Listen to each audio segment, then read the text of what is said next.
পদত্যাগ করলে এখানে বসতাম না, স্বরাষ্ট্র উপদেষ্টা। খুলনায় এবার এনসিপির শ্রমিক সংগঠনের নেতাকে গুলি। হাদী হত্যার বিচার হবে দ্রুত বিচার ট্রাইব্যুনালে, আইন উপদেষ্টা। প্রথম আলো কার্যালয় পরিদর্শন, দায় সরকারের হামলাকারীদের শনাক্তের চেষ্টা চলছে, পরিকল্পনা উপদেষ্টা। হাদীর হত্যাকারীদের অবস্থান সম্পর্কে স্বরাষ্ট্র মন্ত্রণালয়ের সঠিক ধারণা নেই, উপদেষ্টা। পদত্যাগের গুঞ্জন নাকচ করেছেন স্বরাষ্ট্র উপদেষ্টা লেফটেন্যান্ট জেনারেল অবট মো জাহাঙ্গীর আলম চৌধুরী। তিনি বলেন পদত্যাগ করলে তিনি দায়িত্বে থেকে কথা বলতেন না। সোমবার সচিবালয়ে আইনশৃঙ্খলা সংক্রান্ত উপদেষ্টা পরিষদের সভা শেষে তিনি জানান ত্রয়োদশ জাতীয় সংসদ নির্বাচন অপারেশন ডেভিল হান্ট ফেজ -2 যকসু নির্বাচন এবং বড়দিন ও 31st নাইটের নিরাপত্তা নিয়ে আলোচনা হয়েছে। তিনি বলেন প্রথম আলো ও ডেইলি স্টার কার্যালয়ে হামলায় 17 জন গ্রেপ্তার হয়েছেন। শরীফ ওসমান হাদী হত্যা মামলায় এখন পর্যন্ত 10 জন গ্রেপ্তার হলেও প্রধান আসামির অবস্থান নিশ্চিত নয়। 25শে ডিসেম্বর তারেক রহমানের আগমন উপলক্ষে সর্বোচ্চ নিরাপত্তার কথা জানিয়ে স্বরাষ্ট্র উপদেষ্টা বলেন অপারেশন ডেভিল হান্ট ফেজ -2 জোরদার করা হয়েছে। 20শে ডিসেম্বর পর্যন্ত এতে 13,505 জন গ্রেপ্তার হয়েছে। বড়দিন ও 31st নাইটে আতশবাজি ও সড়ক অবরোধ নিষিদ্ধ থাকবে এবং রাজধানীতে কঠোর নিরাপত্তা ব্যবস্থা নেওয়া হয়েছে। জাতীয় নাগরিক পার্টির এনসিপি শ্রমিক সংগঠন শ্রমিক শক্তির বিভাগীয় কমিটির আহ্বায়ক মোতালেব শিকদারকে গুলি করেছে দুর্বৃত্তরা। সোমবার বেলা 11:15টার দিকে খুলনা নগরীর গাজী মেডিকেল কলেজ হাসপাতালের পাশে আল আকসা মসজিদ সড়কের মুক্তা হাউস এলাকা থেকে তাকে গুলিবিদ্ধ অবস্থায় উদ্ধার করা হয়। সোনাডাঙ্গা থানার তদন্ত কর্মকর্তা অনিমেষ মণ্ডল জানান দুর্বৃত্তদের ছোড়া গুলি মোতালেব শিকদারের মাথার চামড়া ছুঁয়ে চলে যায়। এতে রক্তক্ষরণ হলেও তিনি প্রাণে বেঁচে যান।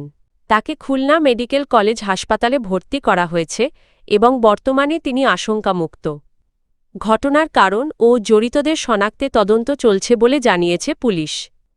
উল্লেখ্য এর আগে গত 30শে নভেম্বর খুলনা মহানগর দায়রা জজ আদালতের সামনে দিনে দুপুরে দুর্বৃত্তদের গুলিতে ও কুপিয়ে 2 যুবক নিহত হন। ইনকিলাব মঞ্চের মুখপাত্র শরীফ ওসমান হাদী হত্যার বিচার দ্রুত বিচার ট্রাইব্যুনালে করা হবে বলে জানিয়েছেন আইন উপদেষ্টা আসিফ নজরুল।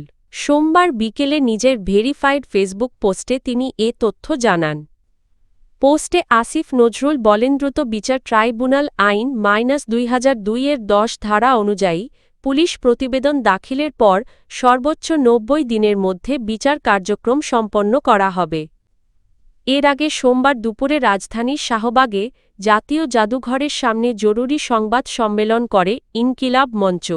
সেখানে সংগঠনের সদস্য সচিব আব্দুল্লাহ আল জাবের 2টি দাবি তুলে ধরেন।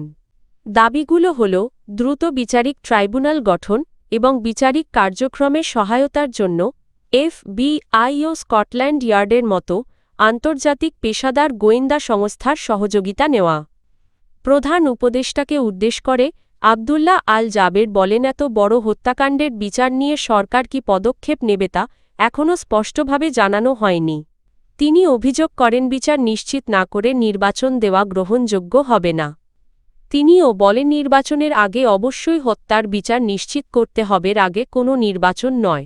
প্রথম আলো ও ডেইলি স্টার কার্যালয়ে হামলা ভাঙচুর ও অগ্নিসংযোগের ঘটনা প্রতিহত করতে ব্যর্থতার পুরো দায় সরকারের বলে মন্তব্য করেছেন পরিকল্পনা উপদেষ্টা ওয়াহিদ উদ্দিন মাহমুদ।